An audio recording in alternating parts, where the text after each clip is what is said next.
नमस्कार, मैं हूं संदीप अखिल दुबे। आज हमारे साथ हैं जगत गुरु शंकराचार्य स्वामी निश्चलानंद सरस्वती जी महाराज जी। उनका बहुत बहुत स्वागत है, अभिनंदन है। सबसे पहला प्रश्न, क्योंकि जो बालक कह तोतरी बाता, मतलब हम प्रश्न तो महाराज जी से क्या कर सकते हैं, हमारी जिज्ञासा ही प्रश्न है हमारी। तो जो हिंदू राष्ट्र हम बनाएंगे, जो आपकी संकल्पना है, उसको लेकर आपका क्या कहना है? यही कहना है, हिंदू राष्ट्र बनाएंगे। उसके पीछे की अवधारणा क्या है? सुसंस्कृत, सुशिक्षित, सुरक्षित, संपन्न, सेवा परायण, स्वस्थ, सभ्यताप्रद व्यक्ति और समाज की संरचना। ऐतिह्य तथ्य यह है कि सबके पूर्वज सनातनी वैदिक और हिंदू ही थे। मोहम्मद साहब के पूर्वज कौन थे? ईसा मसीह जी के पूर्वज कौन थे?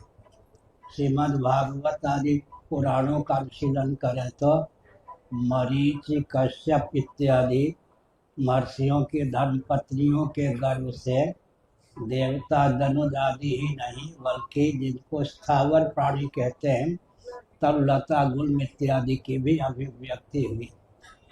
यह ऐतिह्य तथ्य है। स्वप्नावस्था में कर्मेंद्रियां सो जाती हैं, ज्ञानेंद्रियां सो जाती हैं, अंतःकरण अर्धनिद्रित हो जाता है। आत्म चैतन्य से अधिष्ठित अंतःकरण के योग से हम भी पृथ्वी, पानी, प्रकाश, पवन, आकाश, दिक् काल की रचना कर लेते हैं। स्थावर जंगम प्राणियों के रूप में मनोद्वार से स्वयं को समुल्लसित करते हैं। सनातन वैदिक और हिंदू धर्म मूल है। सबके पूर्वज सनातनी वैदिक और हिंदू ही सिद्ध होते हैं। दर्शन, विज्ञान, व्यवहार तीनों दृष्टियों से, देश काल परिस्थिति तीनों दृष्टियों से सनातन सिद्धांत अकाट्य है। उत्पत्ति, स्थिति, संहार, निग्रह, अनुग्रह का जो वेदादि शास्त्र सम्मत विज्ञान है, वह इस रॉकेट, कंप्यूटर, एटम, मोबाइल युग में भी उपयोगी है। बल्कि एटम, रॉकेट, कंप्यूटर, मोबाइल की संरचना भी वैदिक सिद्धांत के अनुसार ही हुई है। इस प्रकार से सबके पूर्वज सनातनी वैदिक और हिंदू ही थे। मैं एक संकेत करता हूँ, बुश महोदय, जिनके पिता अमेरिका के राष्ट्रपति रह चुके थे।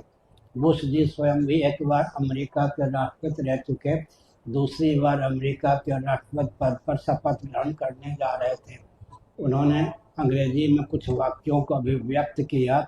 हिंदी में इस प्रकार हम कह सकते हैं, उन्होंने कहा, मैं क्रिश्चियन हूँ, बाइबल में आस्था तो है, परंतु बाइबल में सृष्टि संबंधी जो जानकारी है आधुनिक विज्ञान और वैज्ञानिकों के द्वारा निरस्त है।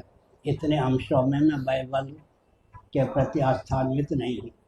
जिन्होंने विश्व को वैदिक मैथमेटिक्स दिया, गोवर्धन मठपुरी पीठ के 143 में मान्य जगत गुरु शंकराचार्य श्री भारती कृष्ण जी महाभाग, उन्होंने सनातन धर्म नामक ग्रंथ में लिखा है, गीता का जितना अंश बाइबल में है उतना अंश खींच रहे तो कुछ भी मानने योग्य नहीं रह जाता।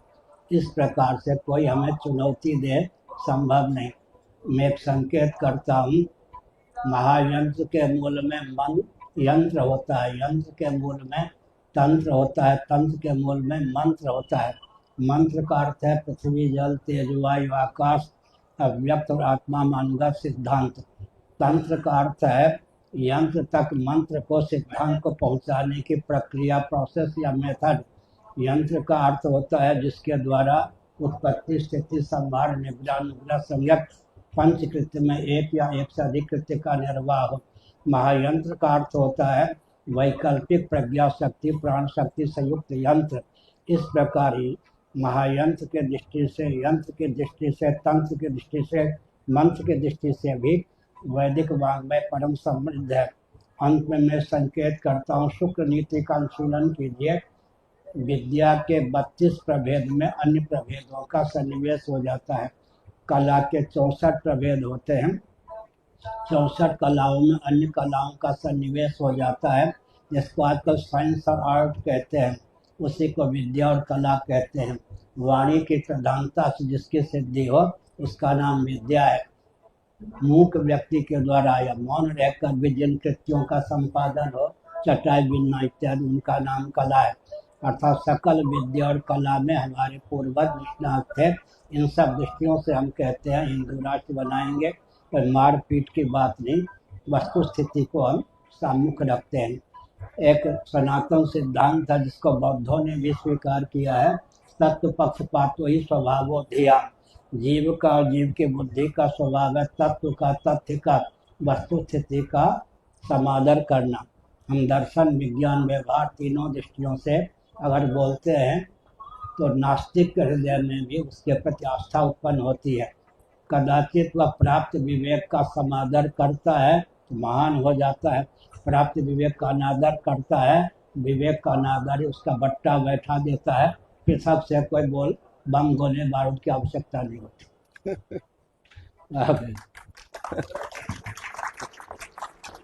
और भारत, हम कहते हैं कि भारत भव्य बनाएंगे, तो बनाएंगे शब्द हम उपयोग करते हैं, तो क्या भारत अभी भव्य नहीं है? हमें और आगे तक चलना है? भव्य होता भारत तो हत्या का कलंक क्यों होता? पृथ्वी के धारक जितने तत्व हैं सबको विकास के नाम पर विकृत और विलुप्त करने का व्यामोह छाया हुआ है। स्कंद पुराण माहेश्वर कुमारिका खंड अध्याय 2, काशी खंड अध्याय 2 पृथ्वी के धारक तत्वों का वर्णन किया गया है। गोभिर विप्लैश्च वेदैश्च सतीभिः सत्यवादिभिः अनुद्धैः दानशीलैश्च सप्तभिः धार्यते मयि। पृथ्वी को धारण करने वाले 7 तत्व हैं। कौन कौन? गोभी, गोवंश, विप्रैश्च सदाचार संयम संपन्न वेदज्ञ ब्राह्मण, वेदैश्च ऋक् यजुः साम अथर्ववेद। गोभिर विप्रैश्च वेदैश्च सती साध्वी देवज्ञा सत्यवादी दानशील निर्लोभ व्यक्ति ये पृथ्वी को धारण करते हैं। 7 को विकास के नाम पर विकृत और विलुप्त किया जा रहा है। महाभारत के अनुसार पृथ्वी को धारण करने वाले 7 तत्व हैं। धर्म, कामश्च, कालश्च, वसुर वासुकिरेव च, अनंत कपिलश्चैव सप्तैते धरणीधरा। धर्म पृथ्वी का धारक है, धारणा धर्म। काम नाम पुरुषार्थ धर्मा विरुद्धो भूतेषु कामोऽस्मि भर्तर्षभ, वो भी पृथ्वी का धारक है। धर्म कामश्च काल, कालश्च, काल भी पृथ्वी का धारक है।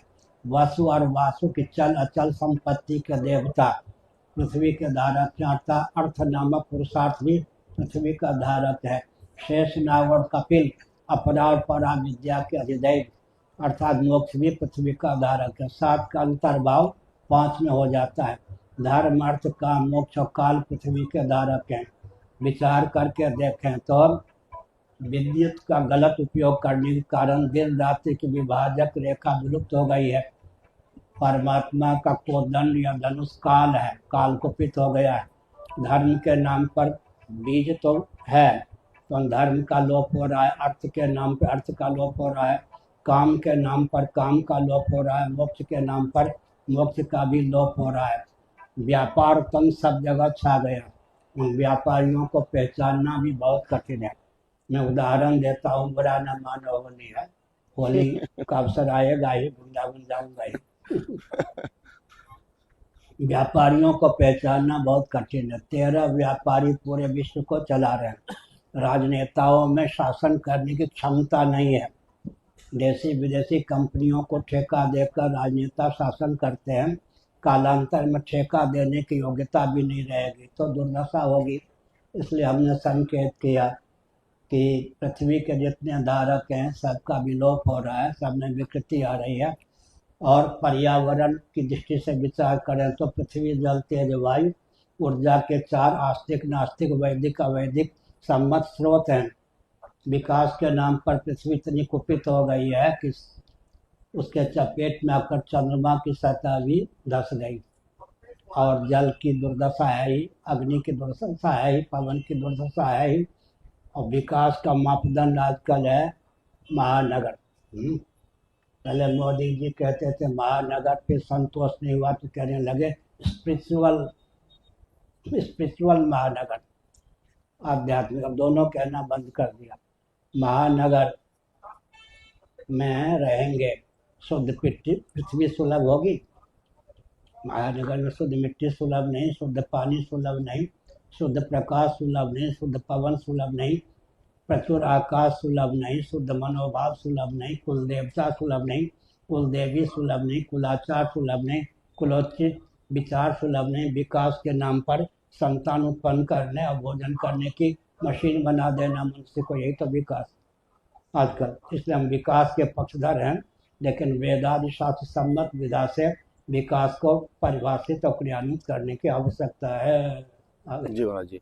महाराज जी, जब लोग इलाहाबाद आते हैं, प्रयागराज आते हैं, तो प्रयागराज से जैसे कुंभ में भी जो है यहाँ से गंगा जल अपने घरों की ओर ले जा रहे हैं, गंगा जल के साथ व्यक्तियों को क्या और चीजें ले जाना चाहिए? मिट्टी यहाँ की, पृथ्वी जल तेज वायु आकाश, ये है ना। आकाश को तो ले नहीं जा सकते, पृथ्वी यहाँ की पवित्र मिट्टी को ले जा सकते हैं, यहाँ की त्रिवेणी के जल को ले जा सकते हैं। तेजस्विता अपने जीवन में अर्जित करेंगे तो तेज को ही ले जाएंगे, और यहाँ के पवन में जो दिव्यता है, सांसों के द्वारा उसको ग्रहण करेंगे तो पवन को भी ले जाएंगे। अपना जीवन विकसित होगा तो आकाश को भी ले ही जाएंगे, सब समा जाए, यही तो आकाश की विशेषता है। योग वासिष्ठ में एक विचित्र कथा है, राम जी से, भगवान राम जी से वशिष्ठ जी ने कहा, राम जी मेरे हृदय में विचित्र कुतूहल उत्पन्न हुआ, आकाश का ओर छोर प्राप्त कर लूं। फिर क्या, मैंने सिद्ध देह से उड़ना प्रारंभ किया, थकान के कारण आकाश का पार नहीं कर सका, तब मैंने मन को शांत कर लिया, जो ही मनोराज्य शांत हो गया, आकाश भी लुप्त हो गया, आकाश का अंत मैंने पा लिया। आगे। जी, महाकुंभ हमें क्या प्रेरणा देता है? आप सब संत यहाँ पर हैं और सबका आशीर्वचन लोगों को मिल रहा है, तो ये संदेश क्या है? त्रिवेणी संगम का संदेश क्या है? महाकुंभ का संदेश यह दर्शन विज्ञान व्यवहार त्रिवेणी है हमारे जीवन में, इनमें सामंजस्य साध कर व्यवहार करें। देश काल परिस्थिति ये त्रिवेणी है, ईड़ा पिंगला कुंड सुषुम्ना तीन नारी हैं, तीनों में चंद्र सूर्य अग्नि का सन्निवेश है। इन सब के रहस्य को समझकर जीवन को उत्कृष्ट बनावे। मनुस्मृति के अनुसार महायज्ञ ब्राह्मीयम क्रियते तनु, यज्ञों के द्वारा, महायज्ञों के द्वारा, अन्यास के द्वारा, करन्यास के द्वारा, भूत शुद्धि के द्वारा देहेंद्रीय प्राणांतकरण में दिव्यता का आदान होता है। अपने जीवन को ऐसा दिव्य बनावें कि अपना जीवन अपने लिए सबके लिए उपयोगी सिद्ध हो सके। बायोलॉजी, जियोलॉजी, बॉटनी आदि के अनुसार अगर हम बोलें तो हमारा आपका जो जीवन है, उपनिषद के 6ठे अध्याय के अनुसार वसुधैव कुटुंबकम, उसकी व्याख्या है माँ के पेट से, गीता का 3रा अध्याय। हम सब जेल सहित उत्पन्न हुए हैं तो जरायुज प्राणी हो गए। आधुनिक विज्ञान कहता है कि जेल का मौलिक स्वरूप अंडा है, माँ के पेट में कुछ समय अंडा होकर रहे तो अंडजक प्राणी हो गए। अंडा का मौलिक स्वरूप क्या है? माता पिता के रजबीज का संघात, स्वेदजक प्राणी हो गए। रजबीज की निष्पत्ति होती अन्य जल के सेवन से उद्भिजक प्राणी हो गए। स्वप्नावस्था में मनसिजक प्राणी हो जाते हैं। बुद्धि से उपहित या अवच्छिन्न होने पर स्वयंभू प्राणी हो जाते हैं। निरुपाधिक धरातल पर स्वयं हो जाते हैं। जो व्यक्ति, पंजाबी टोन में कहें तो जो बंदा स्वयं को, मैं पंजाबी ही ज्यादातर मेरे सहपाठी थे दिल्ली में, जी। हायर सेकेंडरी स्कूल में जी। हमने संकेत किया, जो व्यक्ति निरुपाधिक धरातल पर स्वयं को स्वयं जानता है, सोपाधिक धरातल पर स्वयंभू जानता है, मनसी जानता है, उसके बाद इसी प्रकार से अंत में उद्भिद भी समझ लेता है, वो सर्वात्म भाव से संपन्न हो जाता है। उसका जीवन उसके और सबके हित में प्रयुक्त और विनियुक्त होता है। गीता के 5वें और 12वें अध्याय में सर्वभूत हिते रता शब्द का प्रयोग किया गया है। हमारा जीवन अपने और सबके हित में प्रयुक्त विनियुक्त हो, यह आवश्यक है। जी महाराज जी, मुस्लिम राष्ट्रों में भी जो है कुंभ को देखा जा रहा है। एक सर्वे के अनुसार जितने भी मुस्लिम देश हैं, चाहे वो पाकिस्तान हो, चाहे बहरीन हो, कतर हो, अफगानिस्तान और तमाम जितने भी मुस्लिम राष्ट्र हैं, वो लगातार हमारे सनातन के सबसे बड़े महाकुंभ को सबसे अधिक बार सर्च कर रहे हैं, देख रहे हैं। तो इसके पीछे क्या संकेत है? देख ही नहीं रहे, जितने मुसलमान हैं सब शिवलिंग की पूजा करते हैं, मालूम है? नहीं मालूम? मक्का को तीर्थ मानते नहीं, जितने मुसलमान मक्का जाते हैं वहाँ शिवलिंग उनको प्राप्त होता है, शिवलिंग को लेते हैं, अपने रिश्तेदार नातेदार के लिए शिवलिंग लाते हैं। कौन ऐसा मुसलमान है तो मक्का के प्रति आस्थान्वित ना हो? मक्का के प्रति आस्थान्वित है, कौन ऐसा मुसलमान है जो चुपके से शिवलिंग की पूजा ना करता हो? बताए। जी सबके घर में शिवलिंग होते हैं। एक व्यक्ति जाता है मक्का, 5 शिवलिंग पड़ोसी के लिए ले आता है, वो पड़ोसी भी शिवलिंग का पूजन करते हैं, सब तो शिव जी के पुजारी है, ऊपर से कहते हैं मुसलमान, अंदर से हिंदू है। महाराज जी, अभी विज्ञान का युग है, लेकिन जो हमें पढ़ाया जाता है, जैसे आप किसी से पूछेंगे कि गुरुत्वाकर्षण, तो लोग न्यूटन का नाम बताते हैं कि सेब फल गिरा उसके बाद, लेकिन भास्कराचार्य जी को हम पढ़ें या विमान शास्त्र को हम यदि देखें या बिजली की हम बात करें, आज भी हमारे गांव में यदि बिजली कड़कती है तो बुजुर्ग लोग बोलते हैं कि अगस्त अगस्त अगस्त बोलिए। तो इसके पीछे बहुत सारे संकेत हैं, लेकिन युवा पीढ़ी या आज की जो पीढ़ी है इन बातों को नहीं जान पा रही है। तो वो सब जो है आपकी ओर देख रहे हैं। आपकी एक जिम्मेदारी भी है कि जो आने वाली पीढ़ी है उसको सरल शब्दों में समझाया जाए। सरल शब्द कहाँ से लाया जाए, आप ही से सीखा जाए। सुनिए, सरल शब्द का प्रयोग किया आपने, जी ध्यानपूर्वक सुन ही रहे होंगे। जी दाढ़ी तो कुछ बढ़ ही गई है, जी बाबाओं के नजदीक आ ही गए। सुनिए, ध्यानपूर्वक सुनिए। एक कौन सा उत्तर प्रदेश है? उत्तर प्रदेश में बरेली है, एक बांस बरेली, एक राय बरेली। एक राय बरेली में या राय बरेली कौन हुए? मल्लाह, कई मल्लाहों से राधे श्याम जी, उन्होंने रामायण की रचना की। जी, राधे श्याम रामायण जी। 1 साल तक लगता था तुलसीदास जी के द्वारा विरचित रामायण को कोई पूछेगा नहीं। अब तो राधे श्याम रामायण को कोई पूछता नहीं, पुस्तकालय में है या नहीं। तो राम जी का चरित्र तो राधे श्याम जी ने भी लिखा, तुलसीदास जी ने भी। दोनों में अंतर क्या है? राम जी तो दोनों के प्रतिपाद्य थे। तुलसीदास जी की जो शैली है आर्षिक शैली है, इसलिए उसका समादर हो गया। हम अगर सरल शब्दों में कहना चाहेंगे, सरलता के व्यामों में राधे श्याम रामायण तो चला गया, इसलिए अपना स्तर बढ़ाना चाहिए। यहीं प्रयाग में खुद गुरुदेव धर्म सम्राट करपाती निवासी लोगों ने कहा, महाराज सरल बोलिए। उन्होंने कहा अपनी मेधा शक्ति को और परिपुष्ट कीजिए, हमको राय देकर। अच्छा, दर्शन विज्ञान व्यवहार में सामंजस्य साधकर जो बोला जाएगा वो सरल होगा या दुर्गम होगा या कैसा होगा? जानबूझ के क्लिष्ट तो नहीं बोलना चाहिए, लेकिन दर्शन विज्ञान व्यवहार में देश काल परिस्थिति में जो सामंजस्य साधकर बोला जाएगा, उसको समझने के लिए व्यक्ति को स्तर बढ़ाना पड़ेगा या नहीं? हम अगर अपना स्तर जनता के आधार पर ढालेंगे तो कहाँ जाएंगे? नाचने लगेंगे, रामदेव बाप की तो साड़ी भी पहन लेंगे।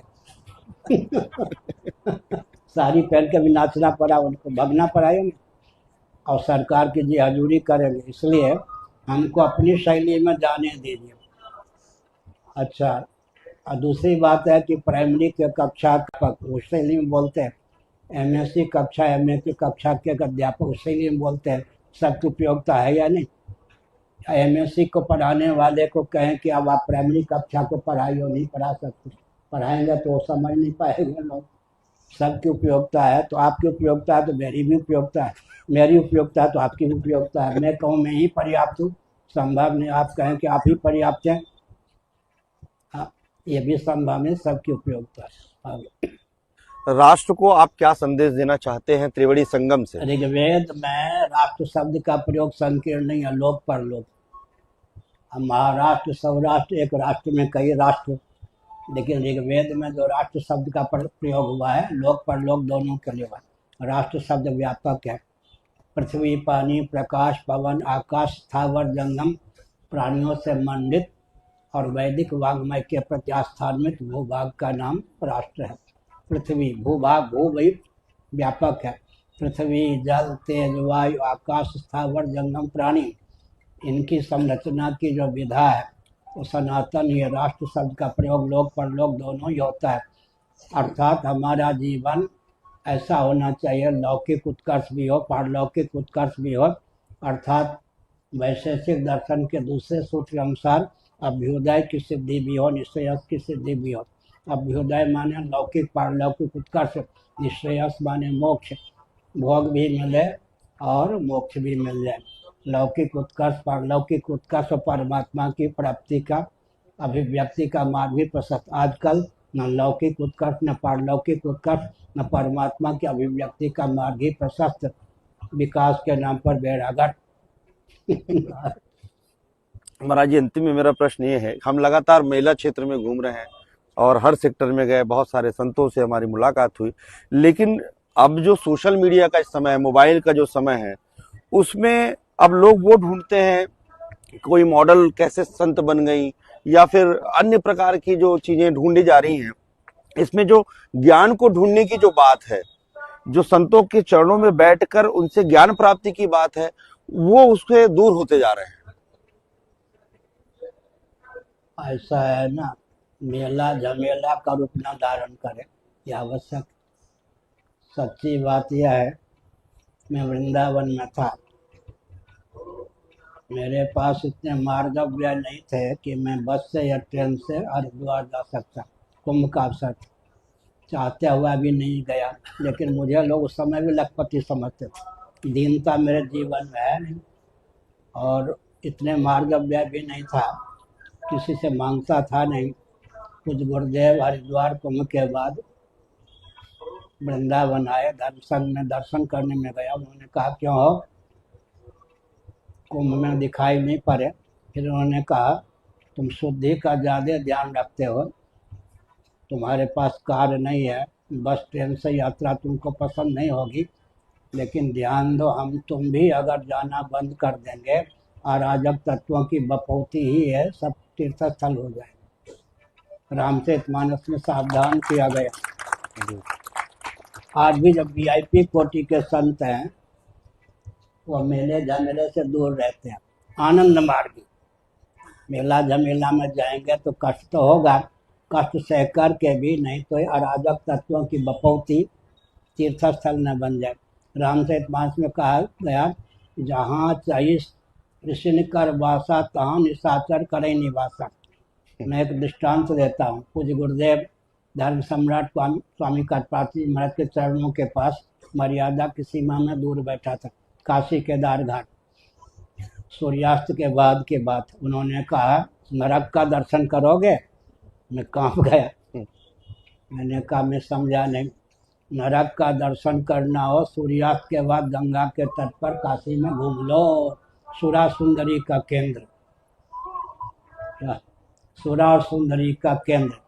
बात मुझे लग गई। जब मैं शंकराचार्य के पद पर 32 साल पहले प्रतिष्ठित किया गया तो मैंने समझा कि समुद्र भी कहीं का तट सुरा सुंदरी का केंद्र न हो जाए। कई साल पहले दैनिक आरती शुरू करवाया और वार्षिक उत्सव भी। तो लगभग 3 किलोमीटर सीमा है समुद्र के पास, और तट पर क्या है, पूरी है, कुछ ज़्यादा आजकल हो गए। पुरानी सरकार ने शुरू भी करवाना चाहा, हाँ, लेकिन आपने वक्तव्य देते ही वो सबके सब आप सरकार ने कहा कि हम ही करा दें, आपका खर्च होगा। हमने कहा सरकारी तंत्र नहीं है, तो हमने संकेत किया कहीं सुरा सुंदरी का नाम ही नहीं है समुद्र के तट पर। इसलिए काम करना चाहिए उद्यम से कि इन सब के दाल ही ना गले। महाराज जी, अंतिम में एक प्रश्न मेरा और कि अंतिम में क्या नाम है, दुबे? संदीप अखिल दुबे जी। दुबे जी, दो प्रश्न कर लो। आप हमेशा सरकारी तंत्र को लेकर जो है नाराज रहते हैं, व्यवस्थाओं को लेकर अगर नाराजगी हम क्यों रहती है? नाराज रहे किसी से तो हमको नींद ना आवे, भूख न लगे। खूब भूख लगती है, खूब सोता हूँ। अच्छा सुनो, नाराज वो होता है कौन, जो दूसरे को दूसरा समझता है। मैं भगवान सूर्य के द्वारा मुझे ब्रह्म विद्या प्राप्त है, गणित का विज्ञान भी प्राप्त है, बहुत कुछ प्राप्त है। आगे जो कुछ करना वो भगवान सूर्य के द्वारा मुझे प्राप्त है। मैं संकेत करता हूँ नाराज किसके होंगे? जो सबको आत्मा स्वरूप और आत्मी समझता है, किसी पे नाराज नहीं होता। माँ अगर बच्चे पर नाराज भी हो जाए तो नाराज का अर्थ क्या हुआ? मैं किसी पे कभी नाराज नहीं होता, क्योंकि भूख भी लगती है, सोता भी हूँ। आप कितने घंटे सोते हो? मैं 6-7 घंटे। हाँ, तो आपसे ज्यादा ही मैं सोता हूँ। अभी मैं सो ही रहा हूँ। अंतिम नाराज किसी पे नहीं होता। जी शासन तंत्र को अपनी कमजोरी के कारण लगता है पूरी के शंकराचार्य नाराज है, एकदम निकल ना जाए। आपको मालूम है, काशी है ना, जी काल भैरव जो है वो कुकर्म करने वाले व्यक्तियों को भयंकर दिखाई पड़ते हैं, और महात्माओं को बड़े शांत दिखाई पड़ते हैं। यमराज का नाम धर्मराज है या नहीं? यमराज एक ही यमराज है, एक कालावच्छेदन। पापियों को लगता है कि खाए बिना नहीं रहेंगे, जलाए बिना नहीं। पुण्यात्माओं को लगता है इनसे बढ़िया सौम्य कौन होगा। एक कालावच्छेदन ही यमराज, पापियों को कुछ और दिखते हैं, और पुण्यात्माओं को लगता है इनसे सौम्य कौन। इसीलिए राम जी का स्वभाव क्या? वज्रादपि कठोर, वज्र से भी कठोर और कुसुम पुष्प से भी कोमल। अब आपके लिए तो कोमल ही होंगे हम। जी हाँ, तो ठीक है। महाराज जी, समाज में अवसाद जिसको डिप्रेशन कहते हैं, उस दौर से बहुत युवा पीढ़ी की मैं हमेशा बात करता हूं, क्योंकि युवा पीढ़ी का जब आपका मार्गदर्शन मिल जाएगा तो वो अवसाद से दूर हो जाएंगे। अभी ये तो मिल अवसाद नहीं रहा होगा। जी आप तो अपने को वृद्ध मान चुके हैं, और अब तक मार्गदर्शन नहीं मिलता होगा, रोजा ही मिलता है। आगे कहीं जी अंतिम में महाराज जी बस ये मेरा माँ के गर्भ से कोई युवक या युवती होकर नहीं जन्म लेता। जी माँ के गर्भ से अगर माता पिता उसमें संस्कार का आदान, पहली बात यह है, हम बचपन में थे तो उन दिनों पंखा बिजली की कोई बात नहीं थी।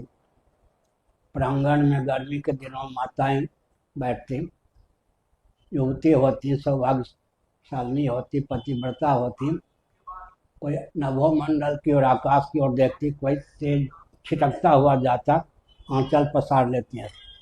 तो मैं पूछता कि आंचल क्यों पसार? वो कोई दिव्य तेज बेटा या बेटी होकर उत्पन्न हो, ये है ना, दिव्य तेज। पुण्य हरि हेत तप कदम तप लागे, मन से उत्रूपा भी साक्षात भगवान ही बेटा बने। इसलिए सनातन धर्म की ये विशेषता है, ये जो माताएं हैं ये चाहें तो जगदीश्वर को ये जन्म दे सकती हैं, लाला बना के कान भी पकड़ सकती हैं। जगदीश्वरी को जन्म देकर लाली बना के काम भी पकड़ सकती है। हमारे यहाँ सनातन धर्म आस्थान्वित आर्य समाजियों को सौभाग्य थोड़े प्राप्त है। सनातन धर्म आस्थान्वित देवियों को यह अधिकार प्राप्त है, चाहें तो जगदीश्वर को लाला बना दें, जगत पिता को जगदीश्वरी को लाली बना दें, और लाड़ प्यार में थप्पड़ भी लगा दें और कान भी पकड़ लें। और नापित को यह अधिकार प्राप्त है कि शंकराचार्य के बाल बनाओ, पूर्णिमा के दिन सर पे हाथ रखो। हाँ, तो पाँव को छूने में भी डरते हैं, लेकिन पूर्णिमा के दिन जब बाल बनाना होता है, नापित को अधिकार प्राप्त है कि सर पे भी हाथ रखता है। महाराज जी आपके चरणों में बारंबार प्रणाम। हाँ। आपसे ऊर्जावान जो चर्चा हुई इससे हाँ, समाज एक को नई और दिशा है, मिलेगी। आदमी